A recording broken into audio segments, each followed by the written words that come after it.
I hope all is well with everyone.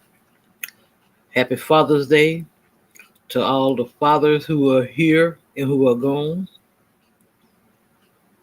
I wish you many more.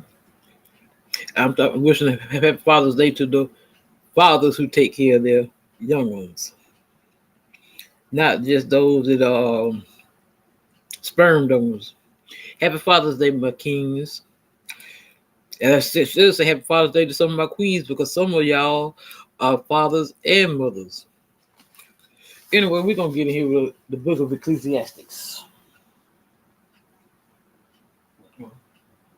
Meaningless, says the teacher.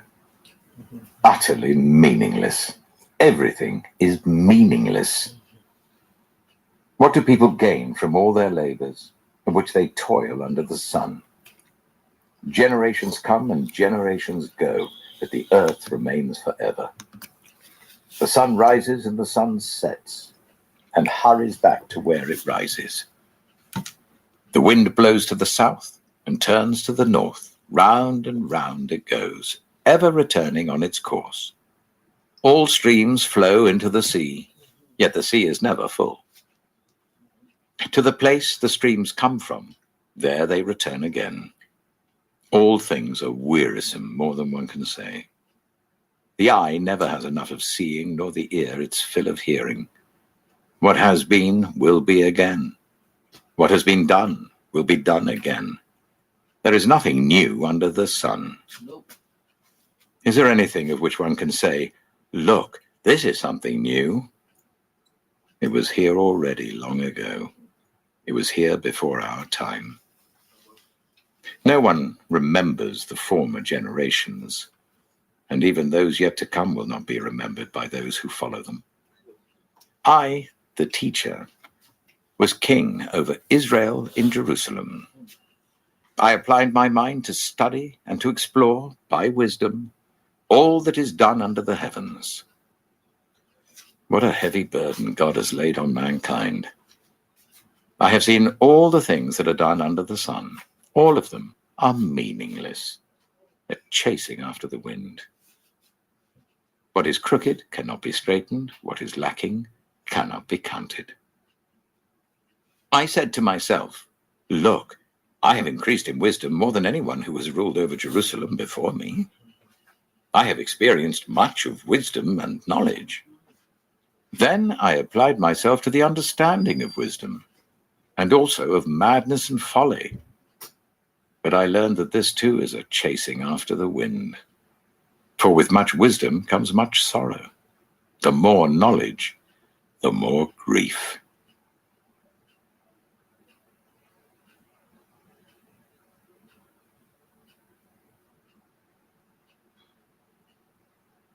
Ecclesiastes chapter 2. I said to myself, "Come now, I will test you with pleasure to find out what is good." But that also proved to be meaningless. Laughter, I said, is madness. And what does pleasure accomplish? I tried cheering myself with wine and embracing folly, my mind still guiding me with wisdom. I wanted to see what was good for people to do under the heavens during the few days of their lives. I undertook great projects. I built houses for myself and planted vineyards. I made gardens and parks and planted all kinds of fruit trees in them. I made reservoirs to water groves of flourishing trees. I bought male and female slaves and had other slaves who were born in my house. I also owned more herds and flocks than anyone in Jerusalem before me. I amassed silver and gold for myself and the treasure of kings and provinces. I acquired male and female singers and a harem as well, the delights of a man's heart. I became greater by far than anyone in Jerusalem before me. In all this, my wisdom stayed with me. I denied myself nothing my eyes desired. I refused my heart no pleasure. My heart took delight in all my labor, and this was the reward for all my toil. Yet when I surveyed all that my hands had done and what I had toiled to achieve, everything was meaningless, a chasing after the wind. Nothing was gained under the sun. Then I turned my thoughts to consider wisdom, and also madness and folly. What more can the king's successor do than what has already been done?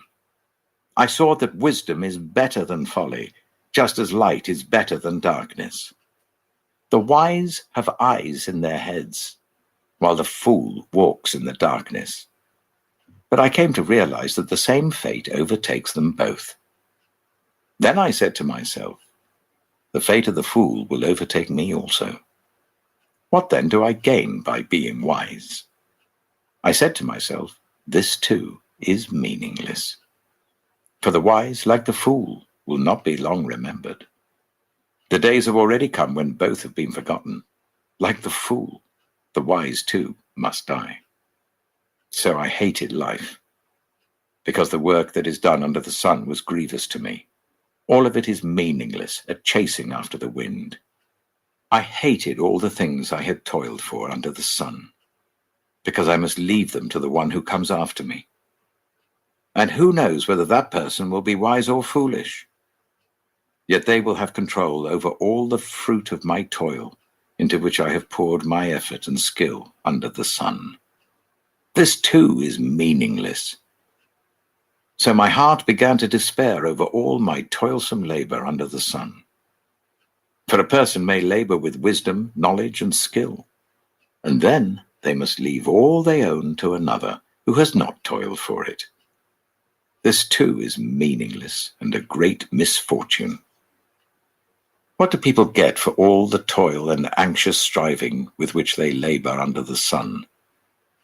All their days, their work is grief and pain. Even at night, their minds do not rest. This too is meaningless. A person can do nothing better than to eat and drink and find satisfaction in their own toil. This too, I see, is from the hand of God, for without him, who can eat or find enjoyment? To the person who pleases him, God gives wisdom, knowledge, and happiness, but to the sinner, he gives the task of gathering and storing up wealth to hand it over to the one who pleases God. This too is meaningless, a chasing after the wind.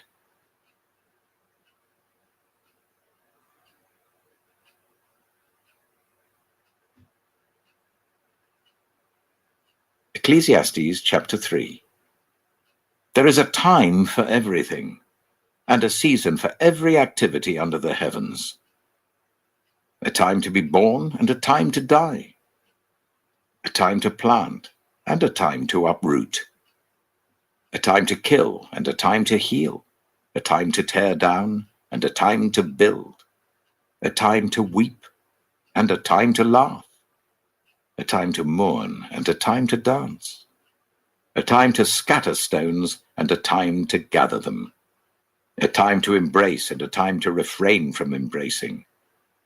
A time to search and a time to give up. A time to keep and a time to throw away. A time to tear and a time to mend. A time to be silent and a time to speak. A time to love and a time to hate. A time for war and a time for peace. What do workers gain from their toil? I have seen the burden God has laid on the human race. He has made everything beautiful in its time. He has also set eternity in the human heart, yet no one can fathom what God has done from beginning to end. I know that there is nothing better for people than to be happy and to do good while they live, that each of them may eat and drink and find satisfaction in all their toil. This is the gift of God. I know that everything God does will endure forever. Nothing can be added to it and nothing taken from it. God does it so that people will fear him. Whatever is has already been, and whatever will be has been before, and God will call the past to account. And I saw something else under the sun. In the place of judgment, wickedness was there. In the place of justice, wickedness was there. I said to myself, God will bring into judgment both the righteous and the wicked, For there will be a time for every activity, a time to judge every deed.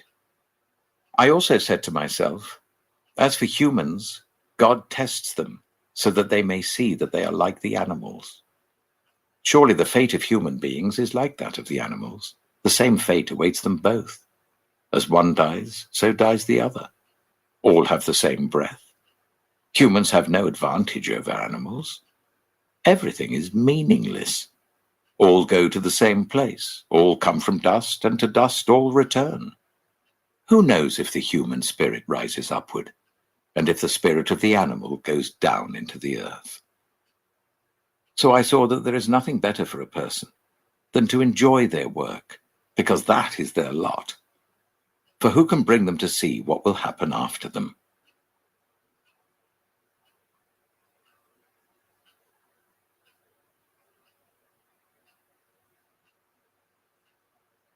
Ecclesiastes chapter 4. Again I looked, and saw all the oppression that was taking place under the sun. I saw the tears of the oppressed, and they have no comforter. Power was on the side of their oppressors, and they have no comforter. And I declared that the dead had already died, are happier than the living who are still alive. But better than both is the one who has never been born, who has not seen the evil that is done under the sun. And I saw that all toil and achievement spring from one person's envy of another. This too is meaningless, a chasing after the wind. Fools fold their hands and ruin themselves. Better one handful with tranquility than two handfuls with toil and chasing after the wind. Again I saw something meaningless under the sun. There was a man all alone. He had neither son nor brother. There was no end to his toil, yet his eyes were not content with his wealth. For whom am I toiling, he asked, and why am I depriving myself of enjoyment? This too is meaningless, a miserable business. Two are better than one, because they have a good return for their labor. If either of them falls down, one can help the other up. But pity anyone who falls and has no one to help them up.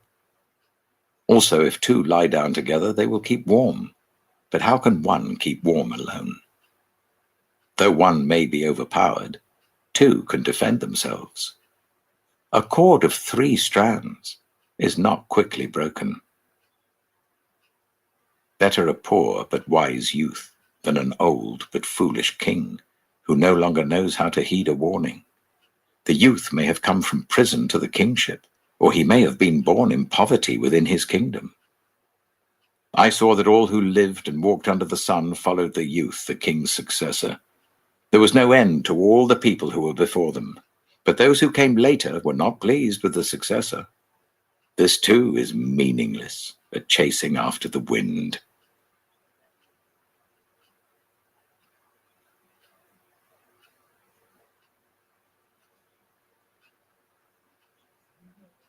Ecclesiastes chapter 5. Guard your steps when you go to the house of God. Go near to listen, rather than to offer the sacrifice of fools who do not know that they do wrong. Do not be quick with your mouth. Do not be hasty in your heart to utter anything before God. God is in heaven, and you are on earth, so let your words be few. A dream comes when there are many cares, and many words mark the speech of a fool. When you make a vow to God, do not delay to fulfill it. He has no pleasure in fools. Fulfill your vow. It is better not to make a vow than to make one and not fulfill it. Do not let your mouth lead you into sin, and do not protest to the temple messenger, "My vow was a mistake." Why should God be angry at what you say and destroy the work of your hands? Much dreaming and many words are meaningless. Therefore, fear God. If you see the poor oppressed in a district and justice and rights denied, do not be surprised at such things, For one official is eyed by a higher one, and over them both are others higher still. The increase from the land is taken by all. The king himself profits from the fields. Whoever loves money never has enough. Whoever loves wealth is never satisfied with their income. This too is meaningless. As goods increase, so do those who consume them. And what benefit are they to the owners, except to feast their eyes on them? The sleep of a laborer is sweet, whether they eat little or much. But as for the rich, their abundance permits them no sleep. I have seen a grievous evil under the sun. Wealth hoarded to the harm of its owners, or wealth lost through some misfortune, so that when they have children, there is nothing left for them to inherit. Everyone comes naked from their mother's womb, and as everyone comes, so they depart. They take nothing from their toil that they can carry in their hands. This too is a grievous evil. As everyone comes, so they depart. And what do they gain, since they toil for the wind? All their days they eat in darkness with great frustration, affliction, and anger. This is what I have observed to be good, that it is appropriate for a person to eat, to drink, and to find satisfaction in their toilsome labor under the sun during the few days of life God has given them, for this is their lot. Moreover, when God gives someone wealth and possessions and the ability to enjoy them, to accept their lot and be happy in their toil, this is a gift of God. They seldom reflect on the days of their life because God keeps them occupied with gladness of heart.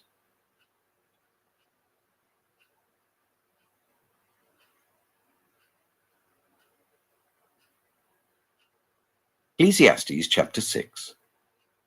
I have seen another evil under the sun, and it weighs heavily on mankind. God gives some people wealth, possessions, and honor, so that they lack nothing their hearts desire. But God does not grant them the ability to enjoy them, and strangers enjoy them instead. This is meaningless, a grievous evil. A man may have 100 children and live many years, yet no matter how long he lives, if he cannot enjoy his prosperity and does not receive proper burial, I say that a stillborn child is better off than he. It comes without meaning, it departs in darkness, and in darkness its name is shrouded. Though it never saw the sun or knew anything, it has more rest than does that man, even if he lives 1,000 years twice over, but fails to enjoy his prosperity. Do not all go to the same place? Everyone's toil is for their mouth, and yet their appetite is never satisfied.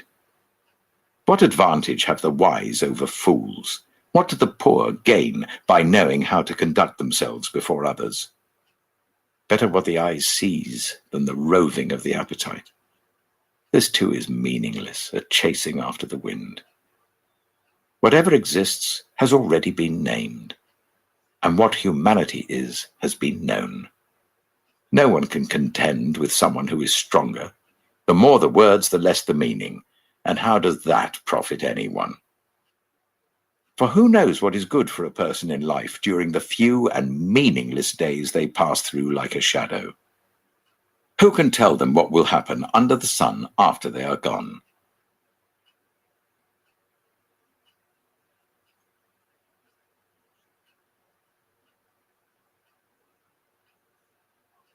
Ecclesiastes chapter 7. A good name is better than fine perfume, and the day of death better than the day of birth. It is better to go to a house of mourning than to go to a house of feasting, for death is the destiny of everyone. The living should take this to heart. Frustration is better than laughter, because a sad face is good for the heart. The heart of the wise is in the house of mourning, but the heart of fools is in the house of pleasure. It is better to heed the rebuke of a wise person than to listen to the song of fools. Like the crackling of thorns under the pot, so is the laughter of fools. This too is meaningless. Extortion turns a wise person into a fool, and a bribe corrupts the heart. The end of a matter is better than its beginning, and patience is better than pride. Do not be quickly provoked in your spirit, for anger resides in the lap of fools. Do not say, "Why were the old days better than these?" For it's not wise to ask such questions. Wisdom, like an inheritance, is a good thing and benefits those who see the sun. Wisdom is a shelter, as money is a shelter, but the advantage of knowledge is this: wisdom preserves those who have it. Consider what God has done. Who can straighten what he has made crooked? When times are good, be happy. But when times are bad, consider this: God has made the one as well as the other. Therefore, no one can discover anything about their future. In this meaningless life of mine, I have seen both of these, the righteous perishing in their righteousness, and the wicked living long in their wickedness. Do not be over-righteous, neither be over-wise. Why destroy yourself? Do not be over-wicked, and do not be a fool. Why die before your time? It is good to grasp the one and not let go of the other. Whoever fears God will avoid all extremes. Wisdom makes one wise person more powerful than 10 rulers in a city. Indeed, there is no one on earth who is righteous, no one who does what is right and never sins. Do not pay attention to every word people say, or you may hear your servant cursing you. For you know in your heart that many times you yourself have cursed others. All this I tested by wisdom, and I said, I am determined to be wise, but this was beyond me. Whatever exists is far off and most profound. Who can discover it? So I turned my mind to understand, to investigate, and to search out wisdom and the scheme of things, and to understand the stupidity of wickedness and the madness of folly. I find more bitter than death the woman who is a snare, whose heart is a trap, and whose hands are chains. The man who pleases God will escape her, but the sinner she will ensnare. Look, says the teacher, this is what I have discovered. Adding one thing to another to discover the scheme of things, while I was still searching but not finding, I found one upright man among 1,000, but not one upright woman among them all. This only have I found: God created mankind upright, but they have gone in search of many schemes.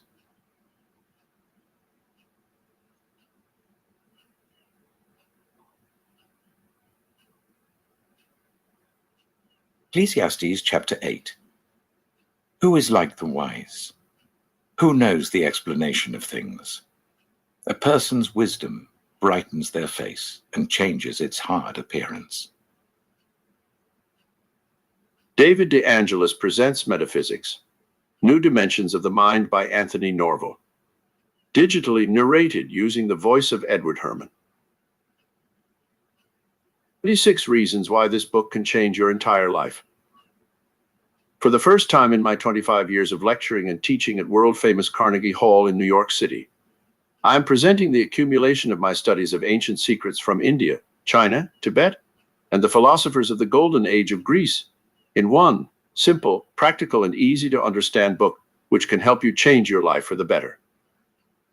How to use your metaphysical miracle power will do the following things for you.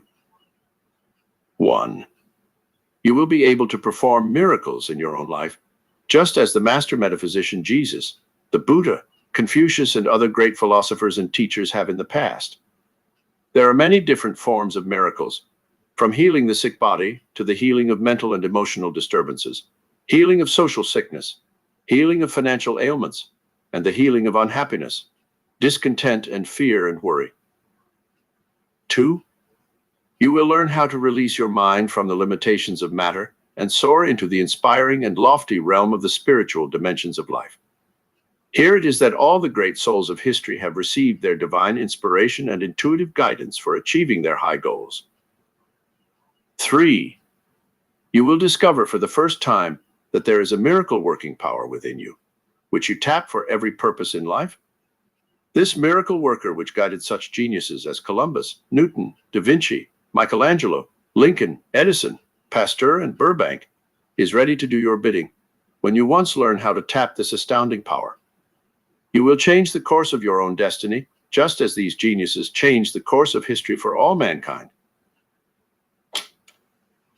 Initiates of the Flame by Manly P. Hall. Read by Adam Hannon. Originally published in 1922 by the Philosophical Research Society. I will be reading the updated 3rd edition, released in 1934. As a general disclaimer, the views and opinions expressed in this book belong to the author and may not always reflect those of Master Key Society or its affiliates. This recording is a production of Master Key Society for the purpose of research, study, and discussion. Preface. The Initiates of the Flame was my first literary effort, and it is indeed gratifying that through the years it has been out of print, a demand sufficient to justify its republication should have persisted. It is therefore again presented to the public entirely re-illustrated and with considerable editorial revision. 12 years have passed since the first publication of this little work on mystical symbolism. During this interim, I have considerably extended the scope of my researches into the subject matter of which the work treats. However, in reviewing the book today, I do not feel moved to make any change in the basic viewpoints set forth. The Initiates of the Flame is a little essay on the mystery of fire. To all ancient peoples, fire was a symbol of the Divine One dwelling in the innermost parts of all things. Robert Flood, a Rosicrucian mystic, writing in the 17th century, declared that the fire of the philosophers was divided into 3 parts. First, visible fire, which is the source of physical light and heat. Second, an invisible or astral fire, which enlightens and warms the soul. Third, a spiritual or divine fire, which in the universe is known as God and in man as spirit. The initiates who took their oaths in the presence of the flame renounced the lesser concerns of ordinary life, and, freed from the attachments of this material sphere, these purified souls became custodians of that symbolic flame of wisdom, which is the true light of the world.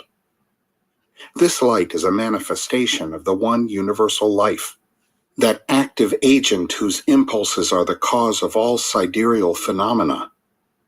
Where in antiquity this flame of light, this spirit fire, was the object of a universal adoration and was worshipped as the very presence of God himself, it now lies buried beneath the ruins of man's fallen temple. Obscured by the paramount interests of the flesh, it emits but the faintest gleam in this non-philosophic age. Manly Hall. The Initiates of the Flame. Introduction. Few realize that at the present stage of civilization, there are illumined souls who walk the earth, like the priests of the ancient temples, watching and guarding the sacred fires that burn upon the altar of humanity. They are the purified ones who have renounced the life of this sphere in order to guard and protect the flame, that spiritual principle in man now hidden beneath the ruins of his fallen temple. The mysteries of antiquity have seemingly perished. The faith, however, of the Golden Age, the first religion of man, can never wholly die. As we think of the nations that are gone, of Greece and Rome, and the grandeur that was Egypt's, we sigh as we recall the story of their fall, And we watch the nations of today, wondering which will be the next to draw its shroud about itself and join that great ghostly file of peoples that are dead. But everywhere, even in the rise and fall of nations, we see through the haze of materiality the figure of justice. Everywhere we see the principle of fulfillment. The altar of the everlasting one is lifted up in the midst of the world. A great hand reaches out from the unseen and regulates the affairs of man. It reaches out from that great spiritual flame which nourishes all created things, the never-dying fire that burns on the sacred altar of cosmos, that great fire which is the Spirit of God. If we turn again to the races now dead, we shall discover the cause of their destruction. The light had gone out. When the flame within the body is withdrawn, the body dies. When the light was taken from the altar, the temple no longer was the dwelling place of a living God. Degeneracy, lust and greed, hates and fears crept into the souls of ancient Greece and Rome, and black magic overshadowed Egypt. The light upon the altar grew weaker and weaker.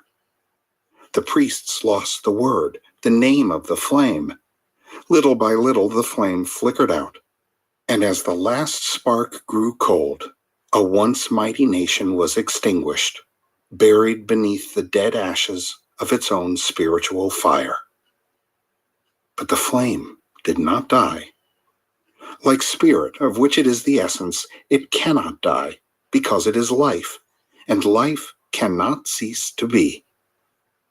In some wilderness of land or sea it rested once more, and there again arose a mighty nation around that flame.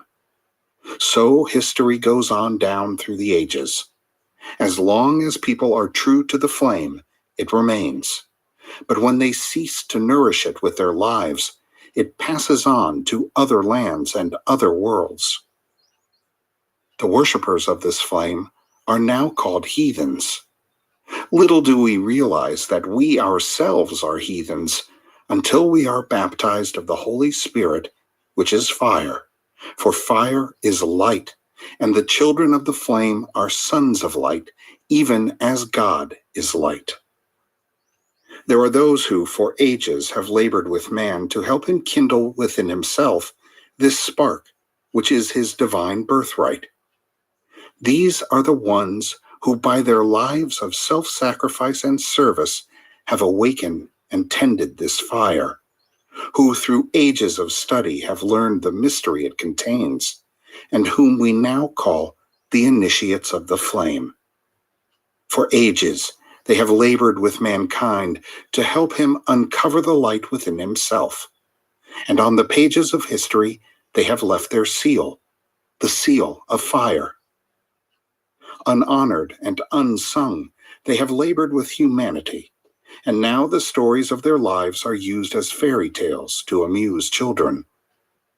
The time will come, however, when the world will know the work they did and realize that our present civilization is raised upon the shoulders of the mighty demigods of the past. Like Faust, we stand with all our lore, fools no wiser than before, because we reject the truths they taught and the evidence of their experiences. Let us honor these sons of the flame, not by words, but by living, so that their sacrifice shall not be in vain. They have shown us the way. They have led man to the gateway of the unknown, and then in their robes of glory passed behind the veil. Their lives were the keys to their wisdom, as they must ever be.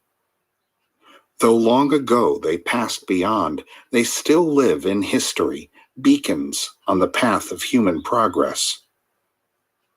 Let us watch these mighty ones as silently they pass by. First, Orpheus, playing upon the seven-stringed lyre of his own being, the music of the spheres. Then Hermes, the thrice greatest, with his emerald tablet of divine revelation. Through the shades of the past, we dimly see Krishna, the illuminated, who on the battlefield of life taught man the mysteries of his own soul. Next, we see the sublime Buddha, his yellow robe not half so glorious as the heart it covers.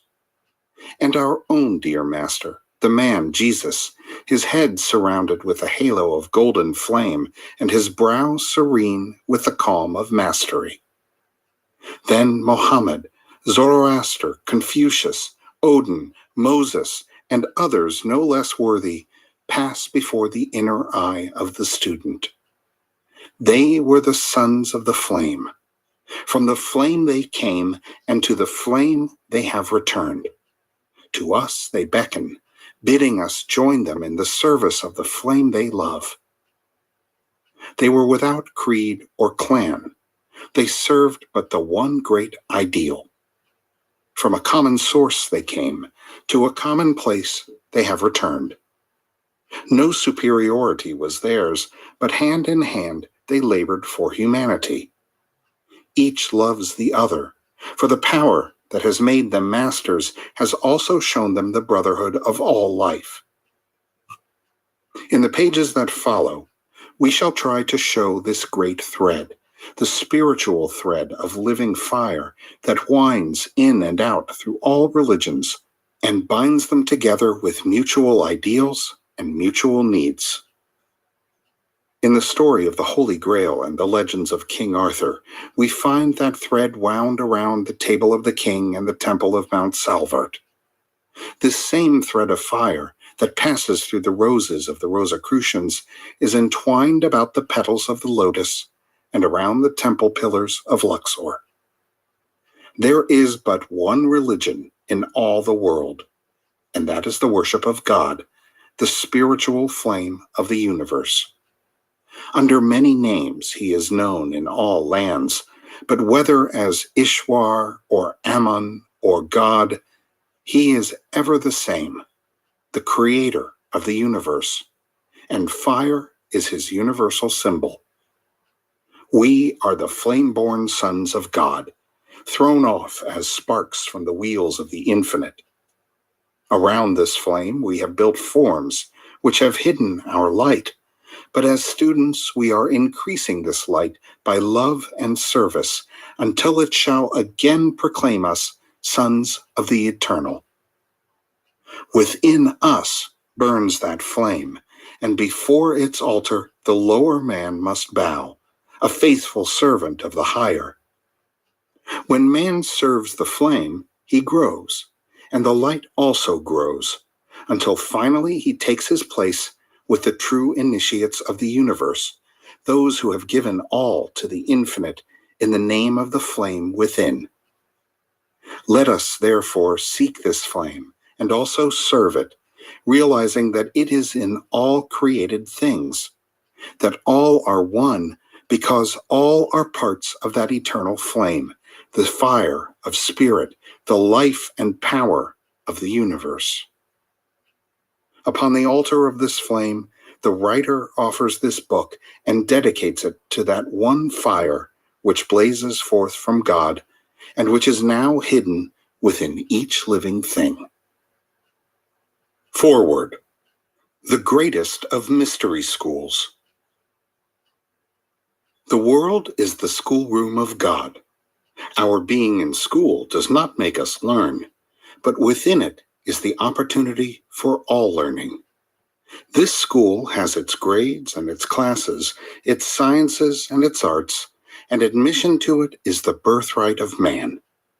Its graduates are its teachers, and its pupils are all created things. Its examples are found in nature, and its rules are God's laws. Those who would be matriculated into the higher colleges and universities must first, day by day and year by year, work through the common school of life and present to their new teachers the diplomas they have won. Upon this diploma is written the name that none may read save those who have received it.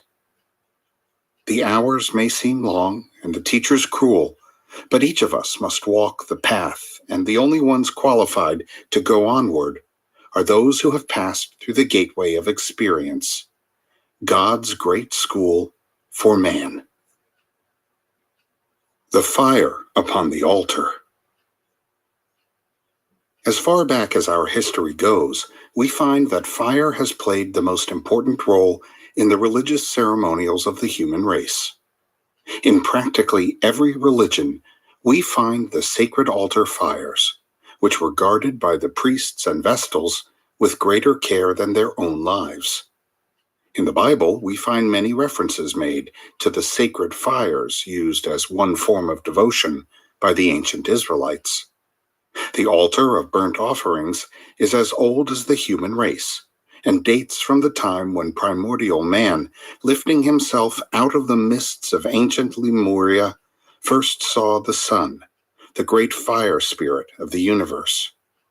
Among the followers of Zoroaster, the Persian initiate, fire has been used for centuries in honor of the great fire god, Ormuzd, who is said by them to have created the universe. There are two parts or divisions of humanity whose history is closely related to that of the wisdom teachings. They embody the doctrines of fire and water, the two opposites of nature. Those who follow the path of faith or the heart use water and are known as the sons of Seth, while those who follow the path of the mind and action are the sons of Cain, who was the son of Samael, the spirit of fire. Today we find the latter among the alchemists, the Hermetic philosophers, the Rosicrucians, and the Freemasons. It is well to understand that we ourselves are the cube altar upon which and in which burns the altar fire. For many centuries, the initiate of fire has been nourishing and guarding the spiritual flame within himself, as day and night the ancient priests tended the altar fires of Vesta's temple. Know that the flame that burns within you and lights your way is the ever-burning lamp of the ancients. As their lamps were fed by the purest of oil, so your spiritual flame must be fed by a life of purity and altruism. The ever-burning lamp of the alchemist, which burned for thousands of years without fuel in the catacombs of Rome, is but a symbol of this same spiritual fire within himself, which was carried by the initiate in his wandering. It represents the spinal column of man, at the top of which is flickering a little blue and red flame. As the lamp of the ancients was fed and kept burning by the purest of olive oil, so man is transmuting within himself and cleansing in the laver of purification the life essences, which, when turned upward, provide fuel for the ever-burning lamp within himself. Upon the altars of the ancients were offered sacrifices to their gods. The ancient Hierophant offered up the mystery of the alchemist. There are few occult students today who have not heard of the alchemist, but there are very few who know anything about the strange men who lived during the Middle Ages and concealed under chemical symbolism the story of the soul. At a time when to express a heretical religious thought was to court annihilation at the stake or wheel, the alchemists labored silently in underground caves and cellars to learn the mysteries of nature, which the religious opinions of their day denied them the privilege of explaining. Let us picture the alchemist of old, deep in the study of natural lore. We find him among the test tubes and retorts of his hidden laboratory. Around him are massive tomes and manuscripts by ancient writers. He is a student of nature's mysteries and has devoted years, perhaps lives,